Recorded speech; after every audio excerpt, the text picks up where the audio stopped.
Oke, mari kita lanjutan anime Re:Zero season 3, Pak.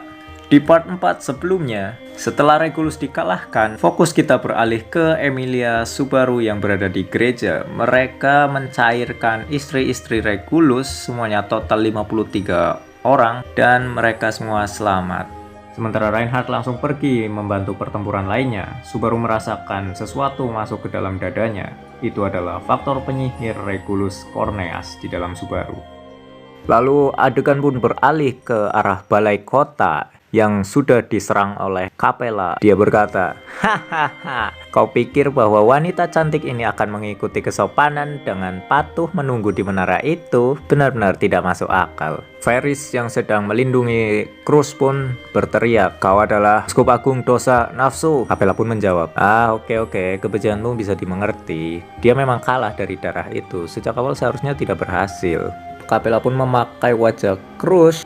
Kemudian Varys menyerang dada Capella tepat di jantungnya, namun tidak berguna. Kemudian seseorang yang berada di tempat tidur pun bangun, dan itu adalah Anastasia, Pak. Jadi Anastasia berpura-pura menjadi Cruz Carsten untuk mencoba memancing Capella mengatakan obat untuk kutukan darah naganya gitu.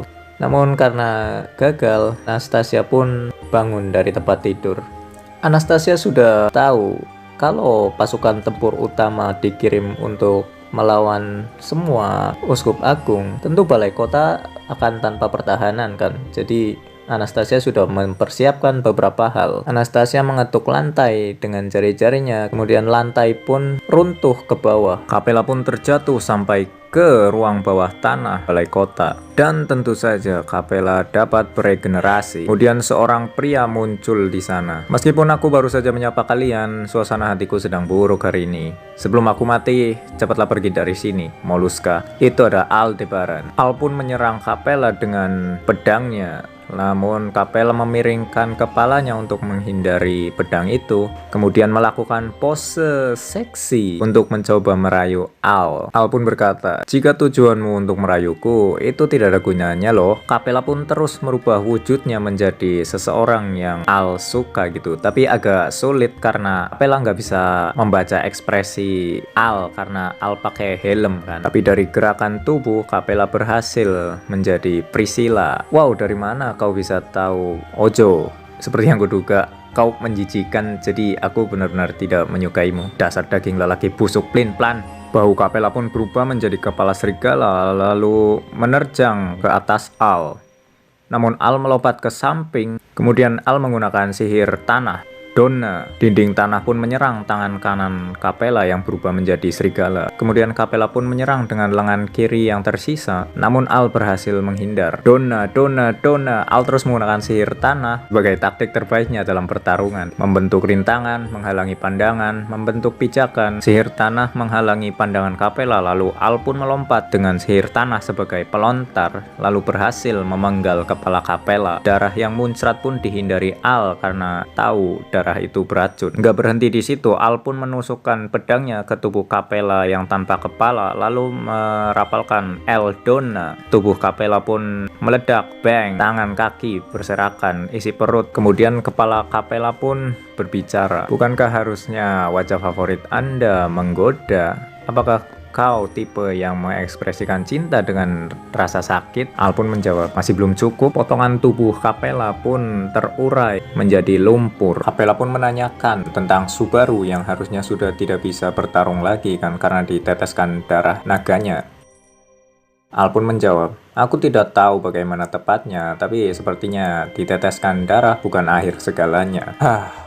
Al pun mendesah karena Capella tidak bisa mati walaupun kepalanya dipenggal dan jantungnya ditusuk. Awalnya Al cuma mau mengulur waktu sampai bala bantuan yang tadinya menyerang menaranya Capella itu balik, tapi ternyata kan dihadang sama si dua mayat hidup. Capella berubah menjadi bentuk naga lalu menyemburkan api, namun Al menggunakan sihir tanah untuk menghantam rahang Capella. Al yang sedikit terbakar api pun kabur menggunakan Donna sebagai pelontar ke perairan terdekat. Capella mengayunkan ekor naganya Lalu Al menahannya dengan 5 dinding dona dan juga pedangnya. Setelah terpental, Al pun sedikit muntah.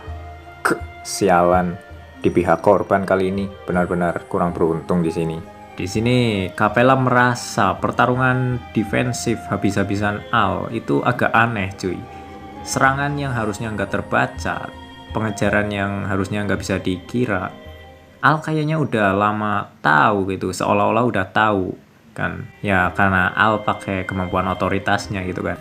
Menyadari balai kota akan runtuh, Al pun kabur ke aliran air. Kemudian Capella juga kabur. Di sisi lain, Varys dan Anastasia pun selamat dari reruntuhan balai kota. Varys pun tahu penyebab balai kota runtuh pasti karena pertarungan Aldebaran dan Capella di ruang bawah tanah. Varys pun bertanya ke Anastasia kenapa dia bisa memakai sihir.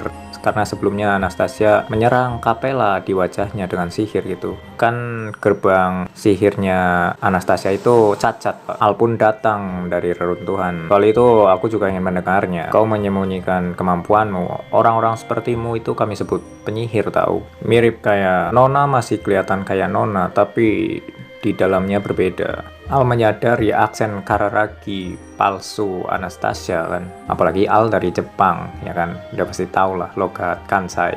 Dan ternyata memang kesadaran Anastasia itu udah diambil alih sama roh buatan bernama Echidna yang berupa shawl di lehernya itu kan. Setelah melerai pertengkaran Anastasia dan Al, Varys pun menyembuhkan luka-luka Al. Kemudian Al mengatakan si nafsu itu pasti masih hidup walaupun dengan tertimbun runtuhan seperti itu. Al juga mengatakan kalau sepertinya cermin percakapan itu telah diganggu sinyalnya agar tidak bisa berkomunikasi dengan yang lain. Kemudian cermin percakapan di tangan Echidna pun mulai memancarkan cahaya yang bertanda ada koneksi dengan percakapan lain. Lalu adegan pun berpindah ke Garfield yang sudah sadar. Dia berada di sebuah ruangan bawah tanah yang terendam air lantainya. Lalu Garfield pun melihat sekeliling dan melihat adik tirinya tepatnya ya, berada di tempat perlindungan tersebut. Kemudian cipratan air mengalihkan perhatian Garfield dan itu adalah Kurgan. Kurgan pun langsung menyerang Garfield, namun Garfield telat bertindak. 8 lengannya menyerang Garfield, 2 berhasil diblokir, namun 6 sisanya menghantam Garfield. Wajahnya terkena pukulan, kemudian badannya dipukul oleh tangan lain. Garfield pun terpontang-panting dan jatuh ke tanah. Berhenti bercanda di sana. Garfield pun mengambil giginya yang patah untuk jadi senjata, kemudian menyerang tangan Kurgan dan merobeknya dari pergelangan tangan sampai siku. Lalu Garfield mencekik Kurgan dan menancapkan giginya ke perut bagian bawah Kurgan. Walau begitu masih ada sisa 7 tangan yang harus dihadapi Garfield. Blokir, hindari, mengelak, merunduk, tendang ke samping, hadapi langsung. Tak kenal lelah, benturan daging dan daging keduanya terhentak ke belakang.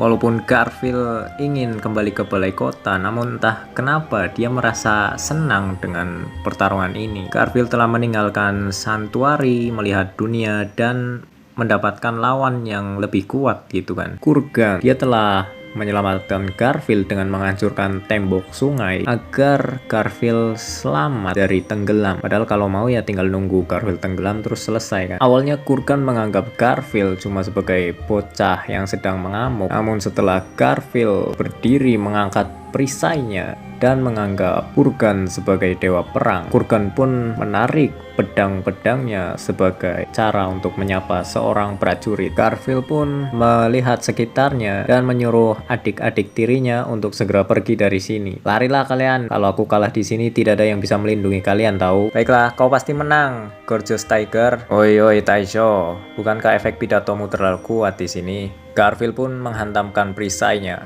Gorgeous Tiger, Garfield Tinsel, perkenalan yang menandakan untuk memulai duel. Kemudian Kurgan pun hanya bisa diam dan menggores pedang-pedangnya, menunjukkan tekad untuk bertarung. Garfield pun langsung maju menerjang Kurgan. 8 lengan Kurgan versus 2 tangan Garfield. Ini sangat sulit, seperti mendaki langit atau mencapai surga. Pedang yang diayunkan Kurgan pun ditendang oleh Garfield, lalu hancur dan patah menusuk lantai. Kemudian pedang Pedang lainnya pun diayunkan ke Garfield. Garfield langsung melindungi kepalanya dengan perisai. Dua tinju pun diarahkan ke wajah Garfield dan perut Garfield. Tangan kanan Garfield menahan tinju yang ke wajah, dan pukulan yang diarahkan ke perut pun berhasil. Kulit Garfield terasa panas akibat pukulan itu. Garfield pun akan terjatuh dan sudah sangat lelah. Dia mengingat semua orang dan juga kekalahannya oleh Reinhardt. Apa aku lebih lemah dari saat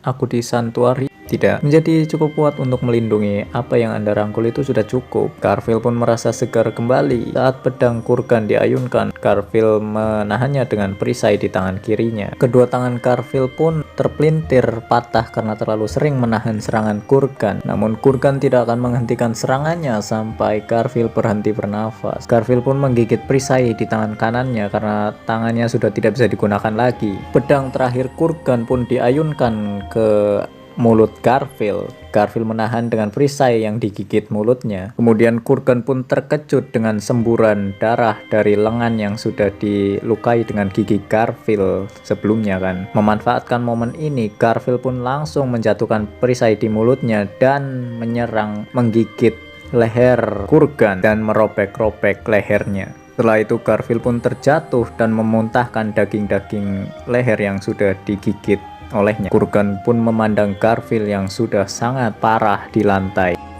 Luar biasa, tubuh Kurgan ambruk tepat di depan mata Garfield. Sosok yang begitu besar berubah menjadi batu dan abu. Garfield pun terbaring di tanah dan menggunakan berkahnya untuk menyembuhkan diri.